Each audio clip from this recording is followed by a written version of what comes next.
Hello, everyone. I'm very excited for this episode of Lifelong Learning with SilverStrides. We're going to be talking about lifelong learning and brain health, and I have two very special guests. To start, I'm Erin. I'm the founder of SilverStrides, and sitting here with me, I have Lisa, who you might recognize from the SilverStrides social media and website because she has been a very dedicated walker from the very beginning, and she's always very supportive of me and SilverStrides. So she's going to be helping me out with the interview today. And then we also have LeAnne Stuver with us.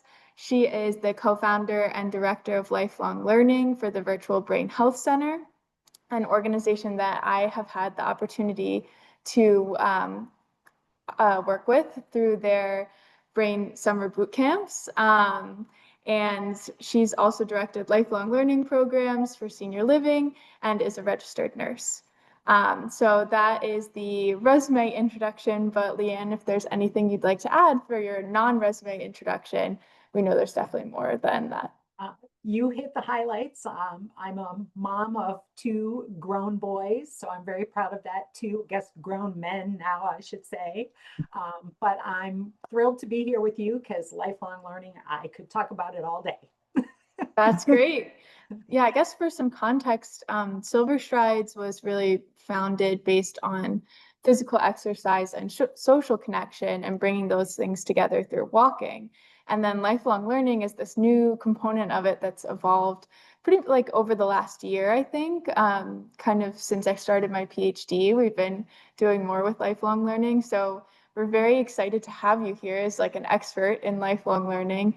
So I guess the first question I wanted to ask is, how would you explain lifelong learning and its importance to someone who isn't as familiar with the concept or just the term?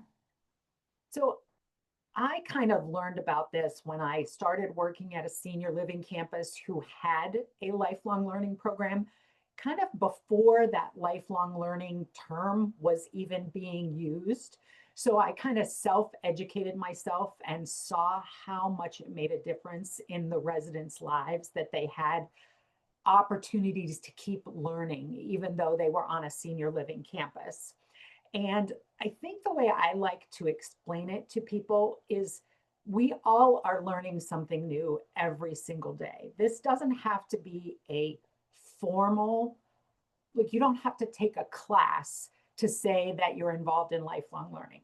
Your example of your walking groups, whenever you're discussing something that's new to you with somebody in the group, that's lifelong learning. You're learning something new. So I have it at a very simple level is that lifelong learning happens whenever we're exposed to anything new, a new environment, a new topic, a new person, a new animal. It's so broad, and people underestimate how much learning their brain is exposed to every day. So I like to just bring it into the consciousness for people so that they continue to make sure they expose themselves to those types of opportunities to learn every single day. Yeah, that's excellent. And then you said you were introduced through that programming. What kind of drew you to the lifelong learning part of it? So my first career was as a pediatric nurse. But I found that what I was best at was all the educational parts of nursing, teaching the parents and the kids how to deal with whatever they had going on. As my kids were getting older, I wanted to be a little more available because when you work in a hospital, you're working holidays, you're working weekends, you're working crazy hours. So I wanted to get a community education job. But when I tried to find a job, all they said was, well, you're a nurse. How do I know you can be an educator? And I'm like, well, you obviously don't know what nurses do. But I went back to school, got my master's with a focus in health education. So then the idea was to find a community health education job. And I happened to just stumble into a part-time position on the senior living campus. And if you had ever told me from being a pediatric nurse that I would work on a senior living campus for 20 years, I would have told you that would have never happened. However, once I got there and kind of got sucked into the program that they had and was given the opportunity to really grow from just being one lifelong learning program to we ended up having 5 distinct programs for a very large campus. It just sucked me in because I saw the benefit it gave to these people. And some people moved to that campus specifically because they had such diverse opportunities for continued learning. So it was very organic. It started out very small, but I just saw the benefits firsthand with people and wanted to share it with everybody. Great. And can you tell us a little bit more about what you're doing in your day-to-day role now with the Virtual Brain Health Center? Yeah, so at the beginning of the lockdowns from the COVID pandemic, Crystal Color, my business partner, called me. We had both moved on. We both had worked at the senior living place together. She ran the Center for Brain Health. I ran all the lifelong learning programs. Hers was more a community-based program, but we were very in sync in our ideas of brain health and lifelong learning. And we had both moved on and were in between positions. And we were very concerned about the fact that seniors were losing all of their lifelong learning programs out in the community. They were losing those social connections. They were losing their exercise opportunities. They were losing their lifelong learning programs. And she called me and said, what do you think about starting a virtual brain health center? We know how to run these programs. We know how distance learning works because distance learning was one of the programs that I oversaw on the campus. And so that's how the virtual brain health center came about. And then we've just been very deliberate in what we do well and what we can do well virtually to provide. And believe me, we just were targeting Northeast Ohio because that's where we are. And we were shocked that we started having people find us from Canada, from England, from Australia, and it became this global brain health center, which exceeded our expectations. I think we have close to 100 countries that people have connected with us in some way, shape, or form. So it got way bigger than we expected, but because it's virtual, it doesn't matter. Yeah. We're running it from our home offices and we can provide those types of opportunities that we have some yoga, gentle yoga and chair yoga classes that we provide for free with several programs a month. We work with some other organizations to be a pass-through. We advertise their programs, a music program, a laughter yoga program where they sign up through us, but then we send them to the actual providers. And several times a year, we have special events where we actually concentrate on those lifelong learning programs. We also have contracted programs that we do with some facilities virtually as well. But when we started, we had a model that we really wanted to focus on 4 areas: cognitive engagement, keeping our brains active, physical activity, social connections, and personal wellness. And we felt that those 4 areas we knew how to address virtually. So those are the components that we try to fit in every program. And I will say, before we started this and before COVID, I didn't think as much about virtual programs being able to meet people's social needs. But through the program and through some personal experiences, there are a lot of people that have connected with us that weren't physically able or medically able to go out in the community and join programs, and they can do that virtually. And I think that's been a real positive of the pandemic, that it's opened up everybody's eyes to what's possible virtually. And it's been great for us. But we try to keep all those things in mind when we're planning programs. Obviously, my focus is always on the learning part. But as I said, you can involve learning in all those other areas as well. Yeah, I can say from personal experience at some of your events that they're very kind of like authentic feeling virtual experiences, like really fun Zoom rooms and virtual rooms to be in. Um, Yeah. You know, Lisa, unfortunately, we've had to turn off our cameras a little more than we've liked just because of Zoom bombing and different things that kind of have gone on. But we found that even pushing people to the chat, that is still a great way for people to connect, maybe even a little bit better because some people didn't want to turn their cameras on anyways. So we most of it we encourage through our chat in our classes, but it's still a very vibrant chat in most of our activities. Even the yoga classes at the end, there's a lot of communication between people. So it's great to see. Yeah, you mentioned during COVID, that's the biggest issue because that's when this started. I was a member of Toastmasters and we had to do all our meetings online and I got used to it. It was actually difficult to go back live because you get used to the advantages. There's some advantages to it and you still get connection. Because I notice even when I watch TV, if I see a live program, I feel like I'm with them because it's, Yeah. but I was going to say, you do this in all these countries. Do you have to be on their time zone or do you tape some of your shows for them? You know, we decided we really wanted to do everything live because of that social connection piece. So Europe isn't quite so bad because if we do programs in the morning or early afternoon, it's late afternoon or evening for them. So in Europe, it's not too bad. But we have had people from Australia join some of our programs in the middle of the night for them, which is amazing to me.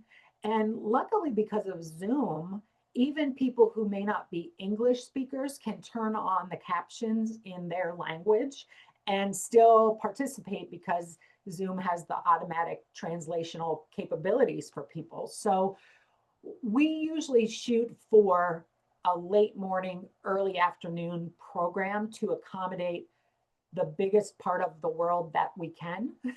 And people who are really invested just tune in. Our biggest event is Brain Awareness Week in March. And we do occasionally record some of those programs and then have those available on our website for 30 to 60 days. So if people missed it or wanted to watch it again, but most of our programs are just done live.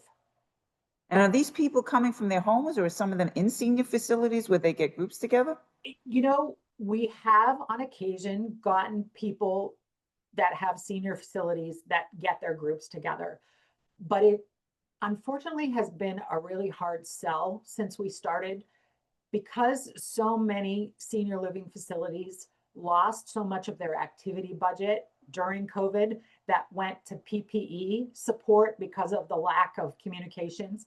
And what we hear is they never got it back. So we have a hybrid. We've done a lot of different things, but most of what we do is really one-on-one. Sometimes it's intergenerational. Sometimes a grandma will have a grandson or granddaughter there during a yoga class or during something. So we're flexible as far as that goes, but our group programming is minimal unless we actually have a contract with somebody. We would love to do group programming with more senior living facilities, but they just seem to be really limited on their budgets and what they're able to do right now. So I loved what you said about it being intergenerational in your virtual programs because I think we've experienced that with SilverStrides. It's become very naturally intergenerational because of the relationships with Stevens, the university I go to.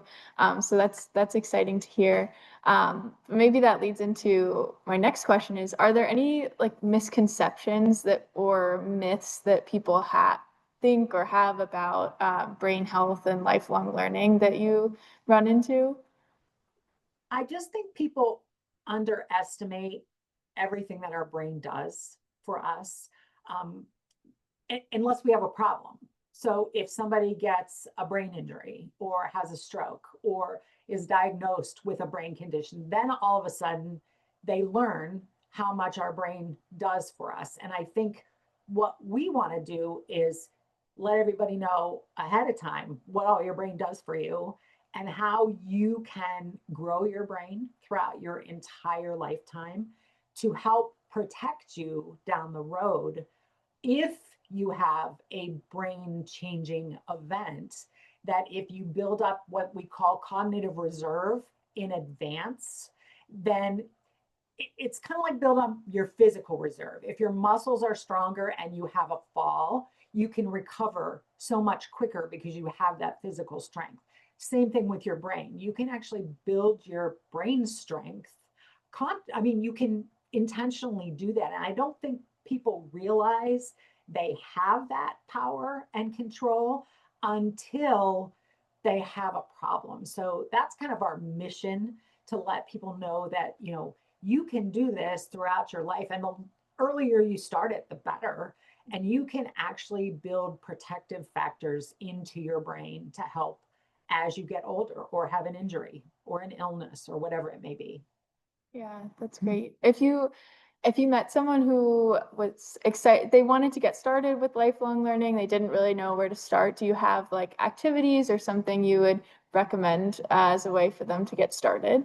Yeah, I always want to recommend free things first, because people don't always want to invest in something if they don't see the benefit of it. So there are tons of resources in everybody's communities that they can check out. Libraries is a great place to start. Not only the books or the computers or whatever if you use it, but most libraries have a plethora of authors coming, or book discussions, or community leaders that step in and do programming at the library. Senior centers would be the next, or community centers. Doesn't have to be a senior center, but a lot of community centers and senior centers offer programming that's free or even very low cost. So it doesn't take much to get involved in that. Even fitness centers or wellness centers that people may belong to. Local school districts often open up some of their things, especially to seniors. Community colleges that are in the area, most of them have some type of an audit program that seniors can audit classes for free, or they have a senior learning program where community professors teach high-level classes to seniors at a reduced cost or sometimes free. No homework, Yeah. no tests, just the Yes. learning part. So, there's so many free resources in communities that I encourage people to start with first, because then you'll meet other people there. And there's still lots of virtual programs. Libraries do a lot of virtual programs. So if it's somebody that can't get out, maybe it's a caregiver that has a family member with them and they really can't get out, but they need that, then look for virtual options that are free. We actually have a resource directory on our website, which is virtualbrainhealthcenter.com, that lists a lot of resources that you can search, and you can tell whether they're free or whether they're not. So we have vetted a lot of places, and there's several lifelong learning providers on there. But again, lifelong learning can be anything that's new to you, because your brain likes to learn new things. So I don't want people to just say, oh, I like to read, so I'm going to go listen to an author talk about their book. It's fine that you go do that, but that might not give you as much benefit as you hear there's a rocket scientist giving a free lecture at the Science Center. And you don't know anything about rocket science, and you don't know that you want to, but that should be the one that you maybe try to go to, because your brain's gonna get more benefit out of that new learning than it does out of something that you already know or is comfortable and familiar to you. So I always want to encourage people to get out of their comfort zone a little bit as far as learning goes, because that's when your brain really lights up and benefits the most. Well, there's a lot of opportunities for that now with AI. Because Right. most people, especially me, I haven't been in the workforce in 10 years, so I don't have all the details. And I know there's technology, but any lecture I go to, it's completely new because I wouldn't even know how to apply it. Yeah, and even YouTube, there's tons of free things on YouTube. Now, you kind of have to vet, who's presenting it. But a lot of organizations post their lecture series on YouTube. You know, after they charged for it in person, then they sometimes post it kind of as a marketing thing afterwards. So there's lots of ways online that you can find new and different things as well. And so there's just, it's endless. And I think people just have to open up their thinking that where can I find something new and different to do? I'll make sure to include the link to that resource you mentioned in the description for this video so people can find it if they want to. But I think And also on our website, we have a lot of free infographics, and there is one about lifelong learning with suggestions on how you can find those opportunities. And those 4 models that in our model that I talked about at the beginning, there's infographics for those as well that kind of can give you a step-by-step idea of how to get started to increase your brain power in all of those areas. So everything's free. That's on our website, front facing. So it's a great resource. yeah. One thing we saw on the website is that you are also an avid walker yourself. I And am. that you walk every day. So we wanted to ask about your experience of walking and I think it said you walk with a friend, and so how those things relate to brain health.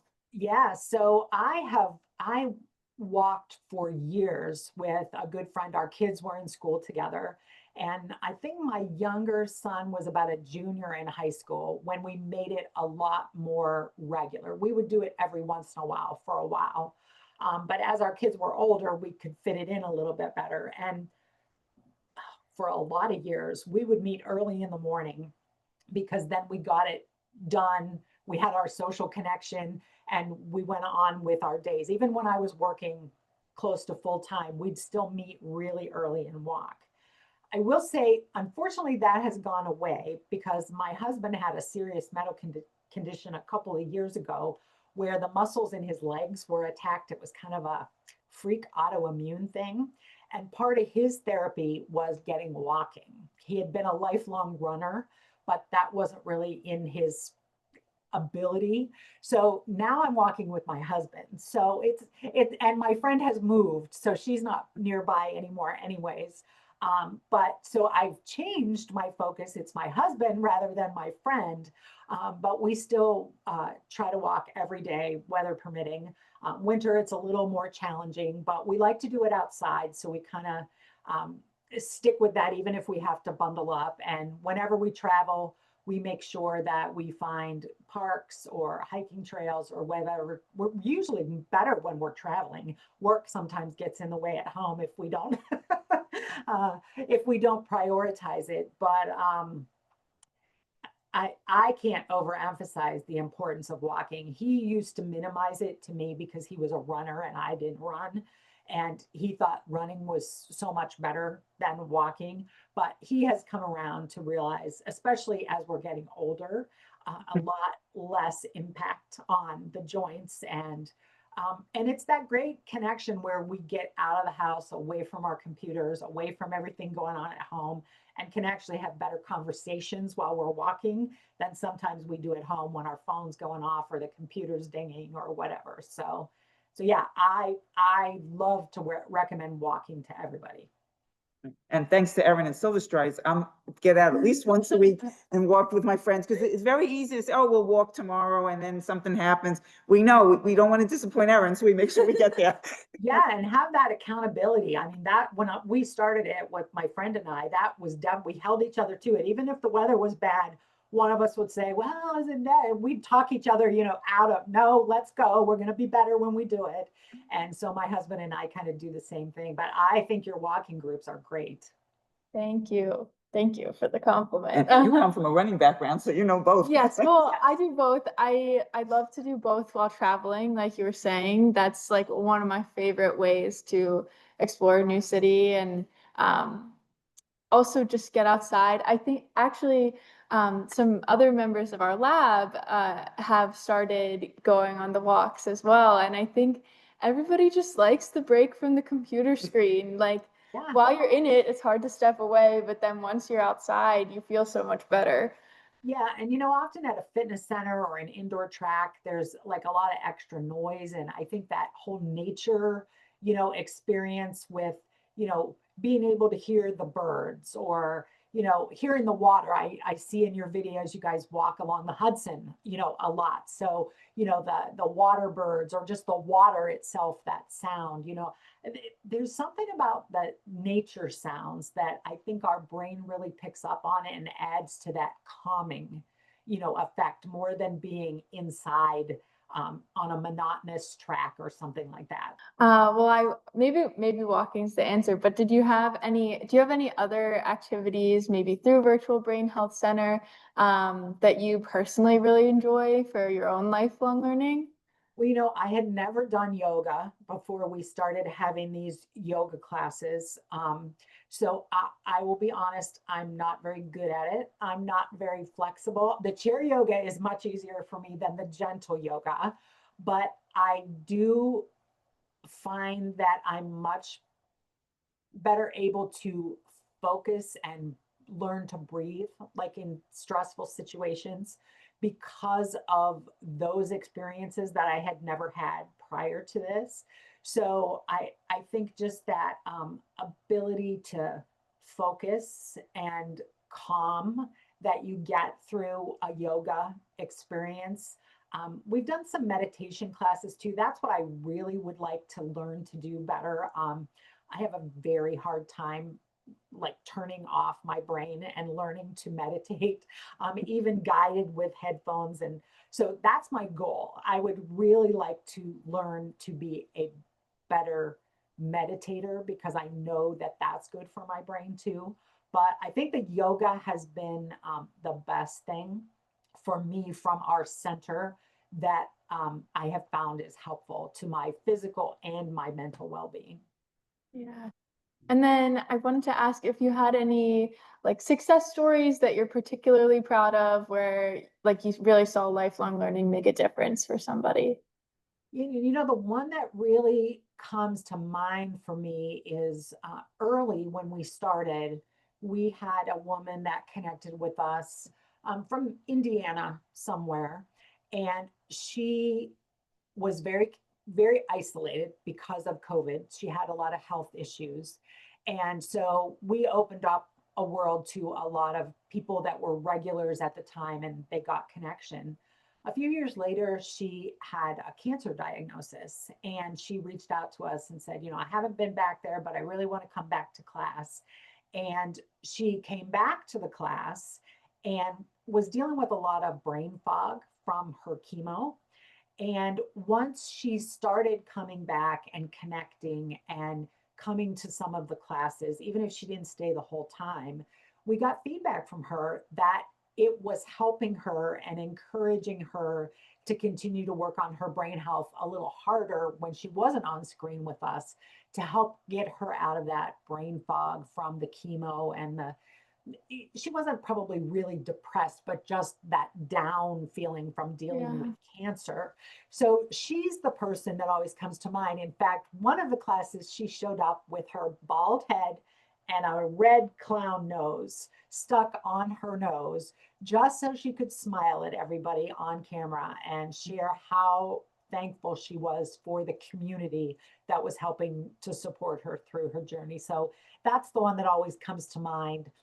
I mean, it's not scientific. I don't have proof of, how much, but just to see the joy on her face of connecting with people again was a wonderful acknowledgement. So Yeah, it's always good to feel like you're not alone and there's other people sharing your experience and that somebody's listening to you. Because that's what yeah, they talk about now, that most people don't feel seen.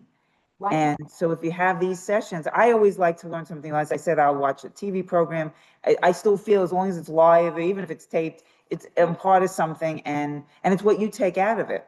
right, And you have to, and you have to, sometimes you have to do things repeatedly. You right. were talking about the meditation. I'm not good at that either, but it's a good idea that all these books I'm reading tell you that's the best thing. Yeah. So, And I think some of lifelong learning is that you have to work at it. And if it all comes easy to you, I'm not sure your brain benefits the best from it. So Mm. that's kind of my mantra for myself, that, you know, I have to consciously try to improve on that. And that if I keep working on it, I will benefit my brain in the long run. Well, thank you so much. As we wrap up, do you have any recommendations for us for next people to interview or next topics to cover? Oh, wow. I mean, take your pick. I think any type of, you know, maybe even offer a different type of a lifelong learning topic, you know, launch off of this. And, you know, maybe even some of the professors at Stevens might have, even if it's not something they teach, maybe they have a hobby that they're really involved in, that they could share, you know, how they got involved. Might encourage somebody to try something new, or, you know, that would be just, you know, try to find somebody to talk about things that are different or new that you can share with people, because you never know who will connect to it and try jigsaw puzzles or try collecting something or whatever the case may be. And sometimes people love to share what their passion is outside of the professional setting. So you maybe could put a blast out to people and say, hey, what do you do in your free time that you really like, that benefits you? And see if they'd share what they do with others. Yeah, like a hobby fair. Yeah, yeah. Because hobbies are great. You can do different things with your hobbies and you can learn from other people. So, Absolutely. yeah. Well, thank you so much. I've really learned a lot and enjoyed talking to you. We really appreciate it. Yeah, thanks so much, Erin. Lisa, great to meet you. So thank you very much. Very, very Thanks so informative. much. And we learned something new today as well. So. Great. Well, and thanks for having me. And I hope everybody that listens will check out the website for some free resources that can help them along the way.